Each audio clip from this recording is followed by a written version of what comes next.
Good afternoon everybody. मी उमेश महापणकर.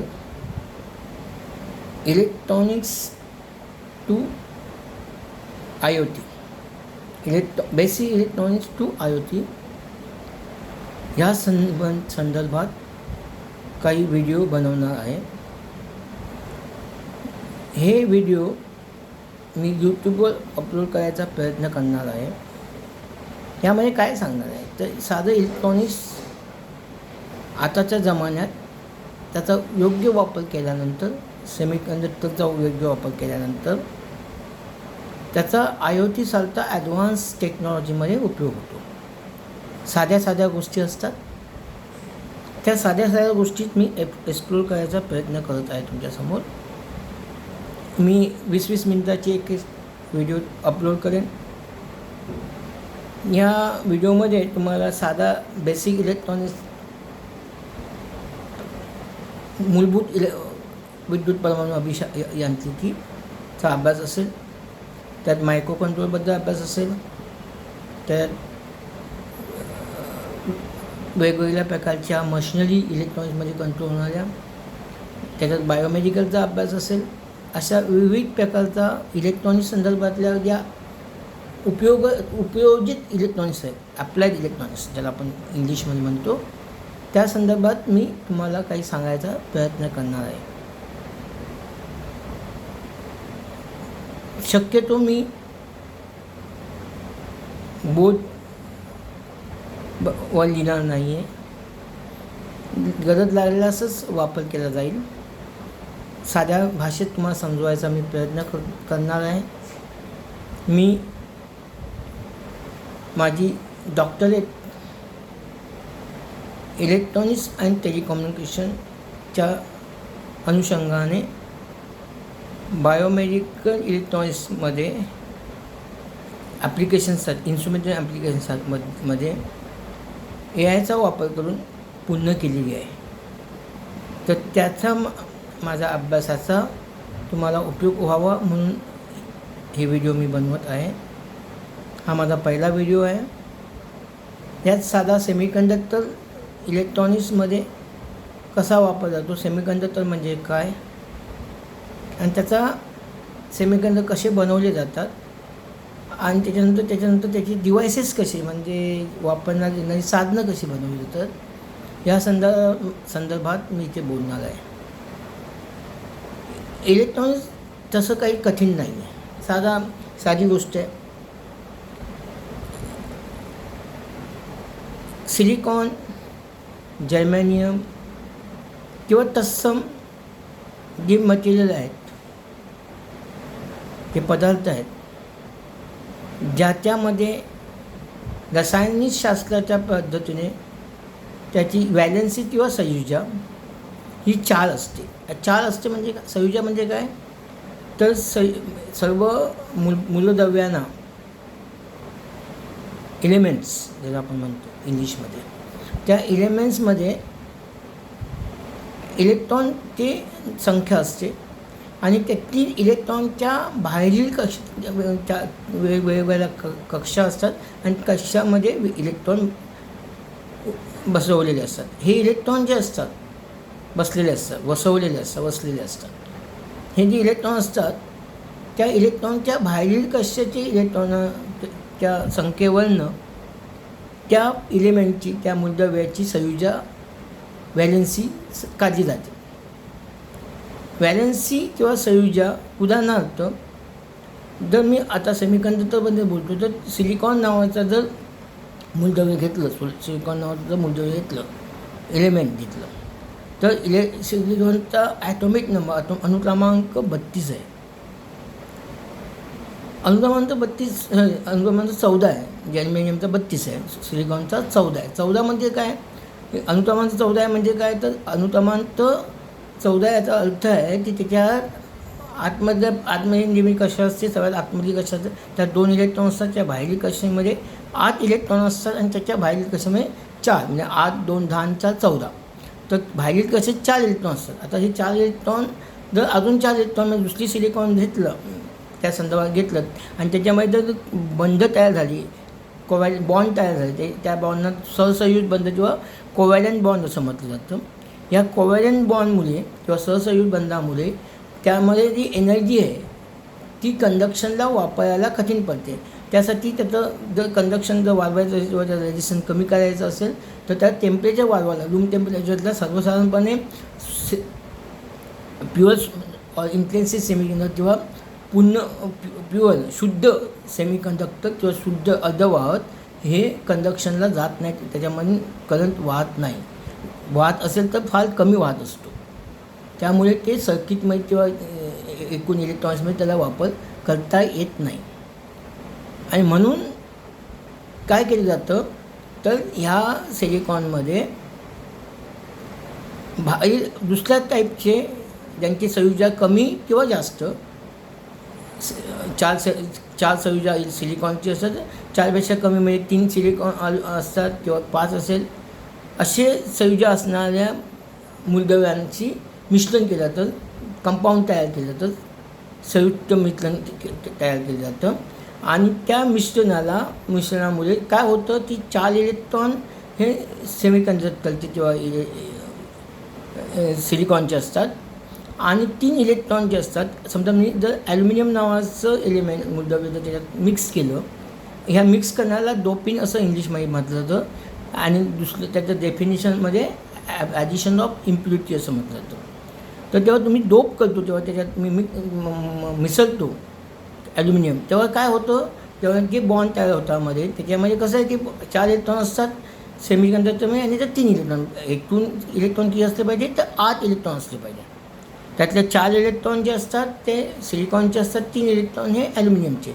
मग ह्याचा अर्थ काय तर 4 आणि 3 7 होतात, 1 इलेक्ट्रॉन कमी आहे. जर 1 इलेक्ट्रॉन जर कमी आहे याचा अर्थ तो इलेक्ट्रॉन नाही आहे. इलेक्ट्रॉन नसणं, इलेक्ट्रॉन हा ऋण प्रभावित असतो असं मानलं जातं. इलेक्ट्रॉन हा ऋण प्रभावित असतो आणि जर इलेक्ट्रॉन नाही आहे म्हणजे ऋण प्रभावित नाही आहे, इलेक्ट्रॉन निगेटिव्हली चार्ज मानलं जातं. निगेटिव्ह चार्ज नाही आहे म्हणजे तो पॉझिटिव्ह चार्ज आहे. जर मी म्हटलं हे पॉझिटिव्हली चार्ज इलेक्ट्रॉन आहेत तर पॉझिटिव्हली चार्ज आहे, इलेक्ट्रॉन नाही आहे म्हणजे ते वॅकन्सी आहे, त्याला होल म्हटलं जातं. तो होल हा पॉझिटिव्हली चार्ज मानला जातो. तर मटेरियल जे तयार झालं आहे ते पॉझिटिव्हली चार्ज मटेरियल आहे किंवा पी टाईप मटेरियल त्याला म्हटलं जातं. अशा तऱ्हेने पी टाईप मटेरियल तयार केलं जातं इलेक्ट्रॉनिक्समध्ये. तसं दुसरं एक मटेरियल तयार होणार ज्याच्यामध्ये मी 5 इलेक्ट्रॉन असणारा एलिमेंट मूलद्रव्य मिळवणार, तो डोपिंग करणार, तो ॲडिशन ऑफ इम्प्युरिटी करणार. कुठले बोलॉन आहे, अँटीमनी आहे, तर त्यांच्या आउटरमोस्ट ऑर्बिटमध्ये बाहेरील कक्षेमध्ये 5 इलेक्ट्रॉन असतात. आणि जेव्हा मी 5 इलेक्ट्रॉन असणारं मूलद्रव्य जेव्हा त्यामध्ये मिक्स करतो तेव्हा 4 इलेक्ट्रॉन हे 4 म्हणजे 8 इलेक्ट्रॉन, पण 1 इलेक्ट्रॉन जास्त तयार होतो. बाहेरील कक्षामध्ये इलेक्ट्रॉन हा निगेटिव्हली चार्ज असतो. म्हणजे तो जो मटेरियल तयार झाला त्या मटेरियलला निगेटिव्हली चार्ज असल्यामुळे त्याला एन टाईप मटेरियल म्हटलं जातं. हे दोन्ही पी टाईप मटेरियल आणि एन टाईप मटेरियल आहे, अर्धवाहकाने तयार झालेलं इम्प्युअर मटेरियल आहे. त्याला एक्सटेन्सिक सेमीकंडक्टर असं म्हटलं जातं. काय म्हटलं जातं? एक्सटेन्सिक सेमीकंडक्टर असं त्याला म्हटलं जातं. जर मी हे पी टाईप मटेरियल आणि एन टाईप मटेरियल एकत्र जोडले, मिक्स केले तर एक डिवाईस तयार होतं, त्याला म्हणायचं P N junction diode. P type material जेव्हा मी एन टाईपमध्ये जोडतो तेव्हा जो मटेरियल तयार होतं त्याला पी एन जंक्शन डायोड म्हणतात. आता हा जो पी एन जंक्शन डायोड आहे हा प्रथम इलेक्ट्रॉनिक्सचं साधन किंवा डिवाईस किंवा टूल आहे जे सर्किटमध्ये वापरलं जातं एक युनिडायरेक्शनल करंटचा फ्लो क्रिएट करण्यासाठी. नॉर्मली 2 टाईपचा विद्युत प्रवाह असतात, ज्याला अल्टरनेट करंट, AC करंट आणि DC करंट, डायरेक्ट करंट, सरळ प्रवाह आणि बदलता प्रवाह, अल्टरनेट प्रवाह असं म्हटलं जातं. अल्टरनेट प्रवाह हा जनरली नॅचरली तयार केला जातो जनित्रामार्फत, हायड्रो जनरेशनमार्फत, थर्मल जनरेशनमार्फत. पण बरेचसे इलेक्ट्रॉनिक इन्स्ट्रुमेंट जे आपण सिस्टम वापरतो घरामध्ये, त्यांना DC सप्लाय लागतो, डायरेक्ट करंट लागतो. तो कन्वर्ट करण्यासाठी म्हणजे AC टू DC कन्वर्ट करण्यासाठी आता जो मी डिव्हाइस म्हटलं PN जंक्शन डायोड, त्याचा वापर केला जातो आणि त्याला रेक्टिफायर असं म्हटलं जातं. ज्या प्रोसेसला डायोड हा एक डिव्हाइस आहे आणि त्याचा वापर रेक्टिफायर म्हणून, म्हणजे जेव्हा तो ACला DCमध्ये कन्वर्ट करतो तेव्हा त्या सिस्टीमला रेक्टिफायर म्हटलं जातं. AC टू पल्सेटिंग म्हणजे सरळ DC असते ती स्ट्रेट लाईन असते, AC असते ती अल्टरनेट असते आणि AC पल्सेटिंग DCमध्ये फक्त पॉझिटिव्ह सायकल्स असतात, निगेटिव्ह सायकल आपल्याला मिळत नाही. अशा पद्धतीने एक साधा डिव्हाइस मी तुम्हाला आता सांगितलं की साधा एक डिव्हाइस डायोड नावाचा बनवला जातो आणि त्याच्यापासून AC टू DC कन्व्हर्जनसाठी किंवा DC टू AC म्हणजे इन्व्हर्जनसाठी सुद्धा त्याचा वापर करता येतो.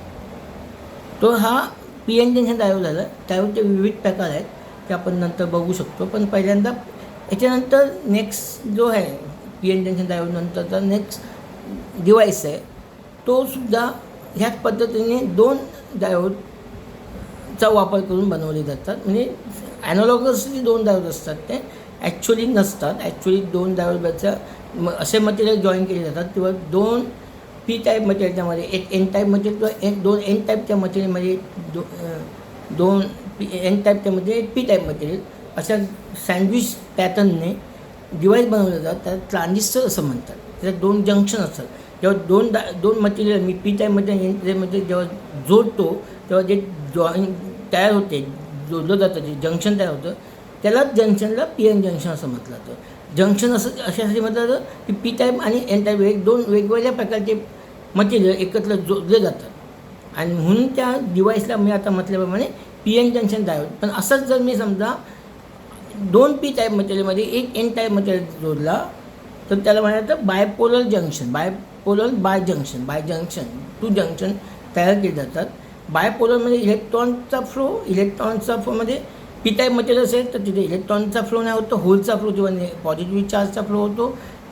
N टाईप मटेरियल असेल तर इलेक्ट्रॉनचा फ्लो होतो आणि पुन्हा P टाईप, अशा पद्धतीने ते इलेक्ट्रॉन किंवा होलचा फ्लो तयार होणं म्हणजे बायपोलर म्हटलं जातं. तर बायपोलर बाय जंक्शन ट्रान्झिस्टर. आणि त्या डिव्हाइसला म्हटलं तर ट्रान्झिस्टर. ह्या ट्रान्झिस्टरमध्ये 3 टर्मिनल असतात, 3 पाय असतात, त्या 3 टर्मिनल असतात जे आपण सर्किटमध्ये वापरू शकतो. तर अशा 3 टर्मिनल डिव्हाइसचा जो फॉर्म होतो त्याला एक NPN ट्रान्झिस्टर किंवा PNP ट्रान्झिस्टर म्हटलं जातं. PNP मतलब P टाईप मटेरियल, PNPचा मतलब N मटेरियल 2 Pच्या मध्ये जोडलं जातं किंवा NPN म्हणजे 2 Nच्या मध्ये एक P मटेरियल टाकलं जातं. ह्या ट्रान्झिस्टरना BJT bipolar bi junction transistor असं म्हटलं जातं. हे साधारणपणे वल्गत म्हणून ॲम्प्लिफायर वर्धनचं म्हणजे वाढवायचं काम करतात. सिग्नलला जर स्ट्रेंथ वाढवायचं काम हे ॲम्प्लिफायर करतात. साधारणपणे साऊंड सिस्टीममध्ये वगैरे यांचा वापर होतो ट्रान्झिस्टरचा. ह्याच ट्रान्झिस्टरचे विविध प्रकार आहेत ते पण आपण पाहणार आहोत. त्याच्यानंतर ह्या ट्रान्झिस्टरचा अजून एक पुढचा प्रकार आहेत ते थायरिस्टर्स आहेत. म्हणजे डायोड, ट्रान्झिस्टर, थायरिस्टर असं त्यांची जनरेशन. आणि नंतर हे सर्वांचं इंटिग्रेशन केलं. ट्रान्झिस्टरमध्ये पण 2 टाईपचे ट्रान्झिस्टर, एक त्याला BJT म्हटलं तर दुसरा याचा FET फील्ड इफेक्ट ट्रान्झिस्टर नावाचा एक प्रकार वापरला जातो. त्याच्याबद्दल पण आपल्याला बोलायचं आहे. त्यानंतर हे ट्रान्झिस्टरचा वापर करून एक कॉम्प्लिकेटेड सर्किट बनवायचा प्रयत्न केला जातो.